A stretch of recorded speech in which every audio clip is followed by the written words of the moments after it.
Hello student, आज हम question number 8 करेंगे chapter number 1 of Unimix publication class 11 accountancy. उसका क्वेश्चन करेंगे।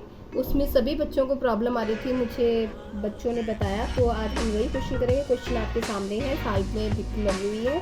तो इसमें सबसे पहले आपके पास ये परचेजेस 3000 आर्टिकल्स। तो सबसे पहले हम इसका वर्किंग नोट जो है वो बना लेते हैं। वर्किंग नोट्स में हम क्या करेंगे, आपके पास कितनी मर्केंडाइज कॉस्ट निकालनी है सबसे पहले आपने, तो उसमें आपके पास ये फाइंड आउट करोगे कि आपके क्लोजिंग स्टॉक क्या वैल्यू है। तो यहाँ पर आपके पास परचेजेस दी हुई है, ठीक है। परचेजेस में कितने दिए, 3000 आर्टिकल्स दिए हुए हैं, जिसमें पहले ही सबसे नंबर 1 पे दी हुई है वैल्यू। परचेजेस दिए 3000 आर्टिकल्स, और उसमें से सोल्ड कितने कर लिए हैं हमने, 2700 आर्टिकल सोल्ड कर लिए। अनसोल्ड जो हो जाता है, अनसोल्ड स्टॉक जो पड़ा है, that is also known as a closing stock, वो आ गया आपके पास 300 आर्टिकल्स। ये है आपकी क्लोजिंग स्टॉक की वैल्यू। ये क्लोजिंग स्टॉक है। अब इसकी वैल्यू अमाउंट में कितनी होगी, अब हम इस चीज़ को फाइंड आउट करते हैं। अब आपके पास आ जाता है, आ जाइए बैक छोटी क्लासेस में। कॉस्ट ऑफ 3000 आर्टिकल कितनी है, आपके पास दी हुई है 25,000। अब इसके लेके आने जाने का खर्चा जो पड़ा उसको करेंगे हम, यानी कि डायरेक्ट एक्सपेंसेस को ऐड अप करेंगे।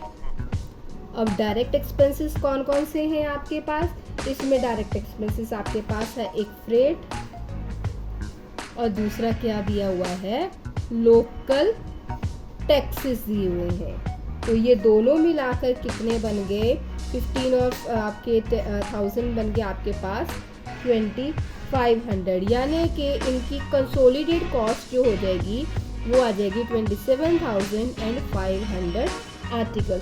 ये किसका प्राइस है, ये कॉस्ट ऑफ 3000 आर्टिकल्स का।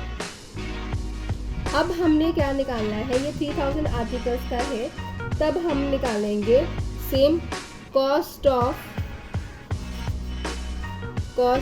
3000 articles equal to 27,500। Cost of 1 article वो निकालोगे 27,500 डिवाइडेड बाय 3000।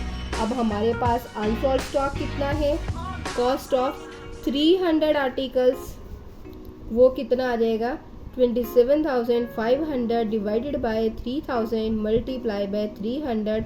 अब हम इसको कर लेंगे डिवाइड, तो आपके पास आ रही है वैल्यू 2750। ये किसकी वैल्यू आई है, क्लोजिंग स्टॉक की वैल्यू है।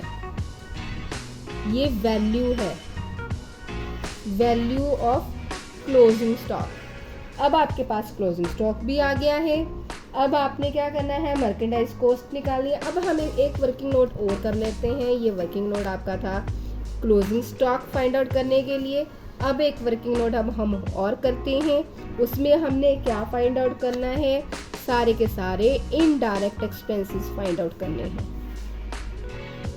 डायरेक्ट एक्सपेंसेस हमने पहले लिख लिए हैं। इनडायरेक्ट एक्सपेंसेस में आपके पास आ जाएगी सैलरीज, वो कितने से हैं, 2500 से। उसके बाद आपके पास आ जाएगा शॉप रेंट, वो कितना है आपके पास 500। फिर आ जाएगा गोडाउन रेंट, वो कितने पास दिया है 500 से।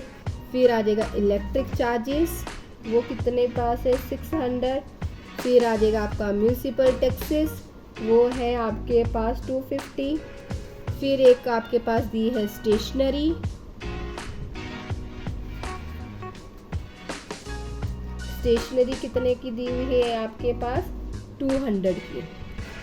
अब एक और चीज़ दी हुई है, दैट इज डेप्रिसिएशन। आप देखिए उसमें आपके पास दिया हुआ है फर्नीचर, एस्टिमेटेड वैल्यू दी हुई है 12,000 डिवाइडेड बाय 5, वो वैल्यू कितनी आ जाएगी 2400 की। अब आप इसको 2400, 200, 250, 600, 500, फिर 500, फिर 2500, इन सबको प्लस करते हैं तब आपके पास वैल्यू आ जाती है 6950। ये आपके पास आ जाएगी indirect expenses. Now we come back to our question. अब हम अपने क्वेश्चन की तरफ आते हैं। मर्केंडाइज्ड कॉस्ट निकालेंगे सबसे पहले हम, और उसका फॉर्मूला क्या आ जाता है, opening stock plus purchases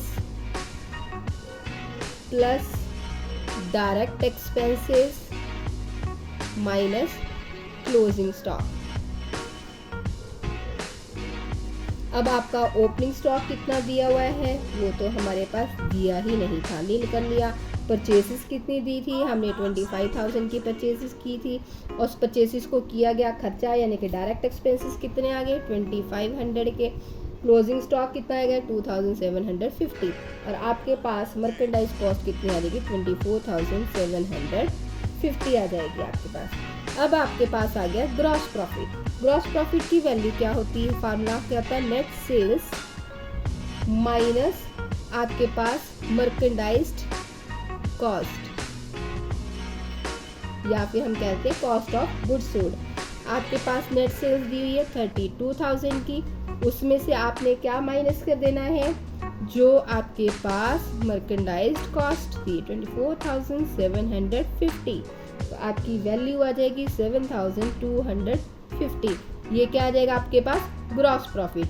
net profit, gross profit इतना प्रॉफिट, इस प्रॉफिट में से आप खर्चे करोगे इनडायरेक्ट एक्सपेंसेस के, ये जो इनडायरेक्ट एक्सपेंसेस है ये आप माइनस करोगे ग्रॉस प्रॉफिट में से, फिर जो आ जाएगा आपके पास नेट प्रॉफिट आ जाएगा, यानी कि gross profit minus indirect expenses.